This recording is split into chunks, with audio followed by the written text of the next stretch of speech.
Good morning. पिछली class में budget line के बारे में मैं आपको बता रही थी। बजट लाइन या प्राइस लाइन एक ही बात है, कीमत रेखा।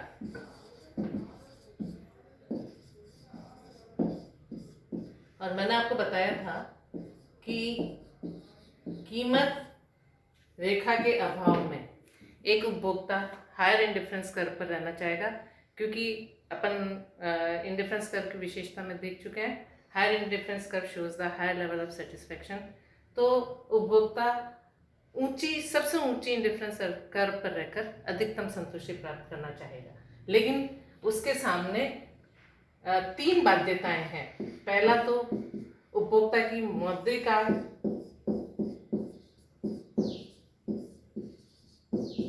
दूसरा एक्स वस्तु की कीमत और तीसरा वाई वस्तु की कीमत।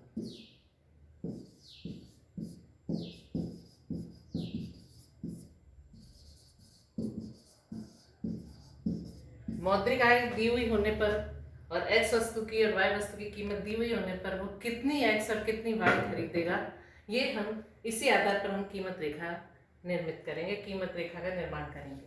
तो हमारे पास इक्वेशन होगा और उसी से उपभोक्ता की संतुष्टि का स्तर का पता चलेगा।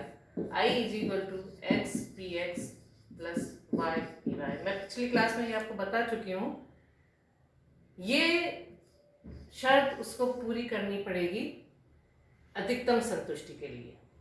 और एग्जाम्पल मैंने दिया था, उपभोक्ता की आय मान लीजिए 10 रुपये है, एक्स वस्तु की कीमत है 1 रुपया और वाई वस्तु की कीमत है 2 रुपया। लास्ट क्लास में हम ये देख चुके हैं। तो वो कितनी एक्स और कितनी वाई खरीदेगा, और ये इक्वेशन दी हुई होने पर हम बजट रेखा का निर्माण कर सकते हैं। मैंने आपको पहली कंडीशन बताई थी, अगर उपभोक्ता एक्स वस्तु खरीदता है, केवल एक्स वस्तु ही खरीदता है,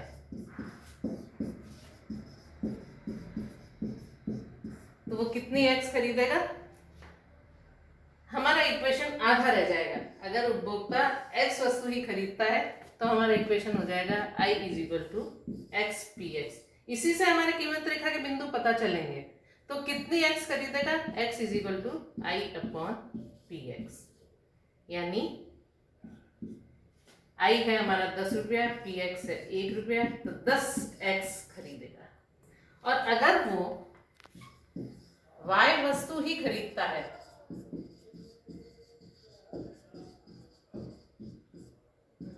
तो कितनी y खरीदेगा? तो हमारा दूसरा आधा इक्वेशन इसमें काम आएगा, I = y py। ये आपका सेकेंड इक्वेशन हो गया, ये आपका थर्ड इक्वेशन हो गया। तो y कितनी खरीदेगा? I/py, यानी 10/2 यानी 5y खरीदेगा। तो अगर उपभोक्ता की मौद्रिक आय 10 रुपये है, एक्स वस्तु की कीमत 1 रुपया है, वाई वस्तु की कीमत 2 रुपया है, तो ऐसी स्थिति में हम कीमत रेखा इन एक्सट्रीम स्थितियों में के आधार पर मालूम करेंगे। एक्सट्रीम स्थिति क्या है कि वो केवल एक्स ही खरीदे या केवल वाई ही खरीदे।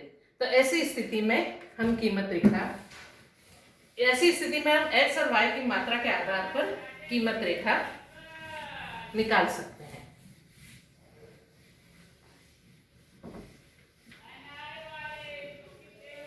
तो हमारे इस एग्जांपल में हमने देखा कि 10 रुपये आय होने पर उपभोक्ता एक्स खरीदेगा 10 और वाई खरीदेगा 5, अगर वो केवल एक्स खरीदता है या केवल वाई खरीदता है। तो इधर हम वाई वस्तु लेंगे और इधर हम एक्स वस्तु लेंगे। ये कीमत रेखा का जो कंसेप्ट है ये बहुत इंपॉर्टेंट है, क्योंकि इंडिफरेंस कर्व के आगे भी जितने भी टॉपिक आएंगे उसमें कीमत रेखा को निकालना हमें आना चाहिए, ज़रूरी है। उसके बिना हम डायग्राम ड्रॉ नहीं कर सकते। तो इस चीज का आप अच्छे से समझ लीजिए। अगर उपभोक्ता केवल y खरीदता है या केवल x खरीदता है,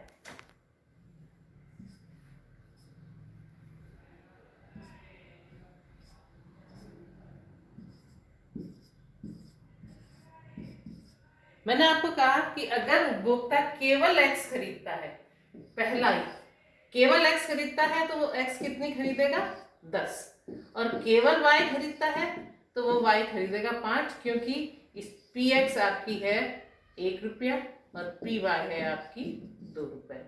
तो हम दोनों एक्सट्रीम कंडीशंस को लेंगे। अगर वो 10 केवल x खरीदता है तो वो 10x खरीदेगा, और अगर केवल y खरीदता है तो वो 5y खरीदेगा। सॉरी, 1 2 3 4 और 5y खरीदेगा। तो इन दोनों एक्सट्रीम कंडीशन को हम ले लें कि अगर केवल वो अपनी सारी मौद्रिक आय पूरे 10 रुपए y पर खर्च कर दे तो 5y खरीदेगा, और पूरे 10 रुपए अगर वो x पे खर्च करता है तो 10x खरीदेगा। इन दोनों बिंदुओं को अगर आप मिलाओगे तो हमारे पास कीमत रेखा आएगी।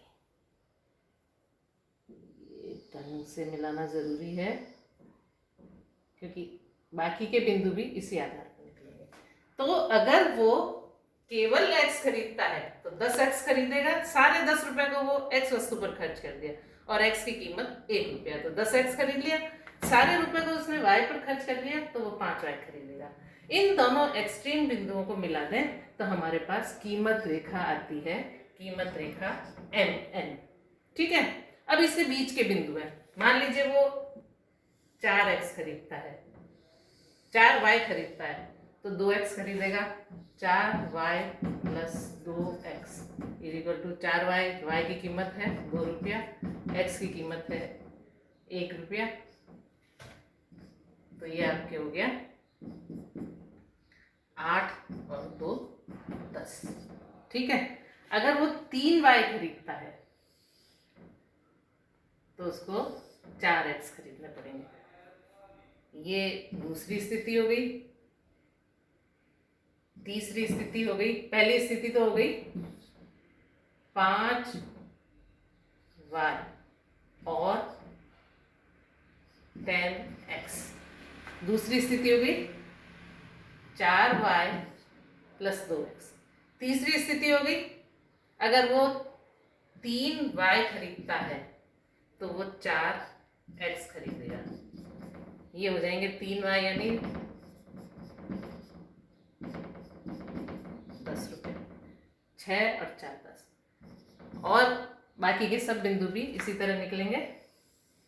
2y खरीदता है तो 6 खरीदने पड़ेंगे x, और अगर 1y खरीदता है 1y, चौथी स्थिति अपन देख लेते हैं। 2y प्लस 6x यानी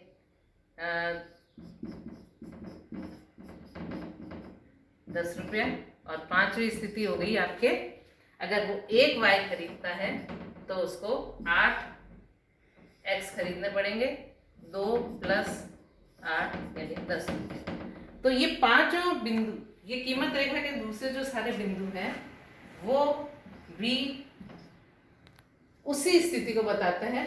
खर्च का रुपया इन सारे बिंदुओं पर 10 ही होगा।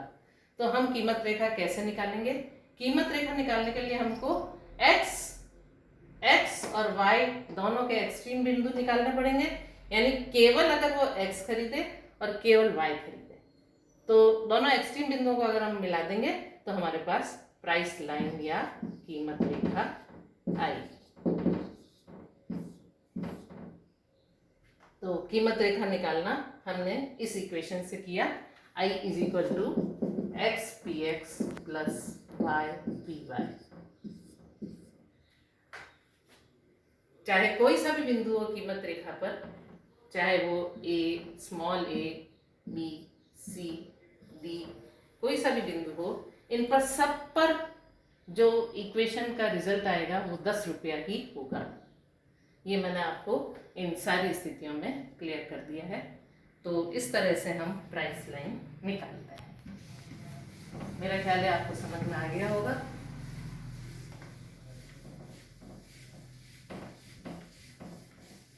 अब कीमत रेखा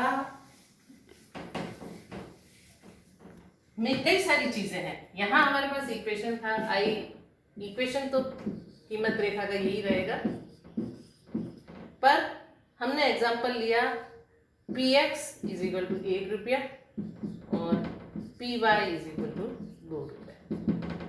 अगर हम इस एग्जांपल में px को 2 रुपया कर दें और py को भी 2 रुपये रहने दें तो हमारा कीमत रेखा कैसी होगी? देखो, कीमत रेखा ओरिजिनली तो ये ऐसी है, अपना ने जो निकाली है mn कीमत रेखा है। कीमत रेखा यों भी हो सकती है, कीमत रेखा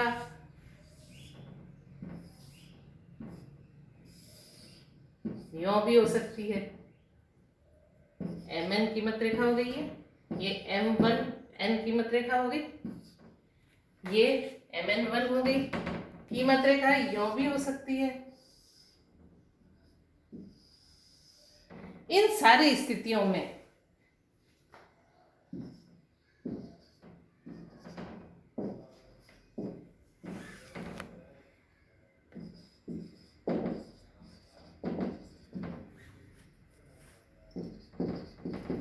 वही x वस्तु और y वस्तुएं हैं।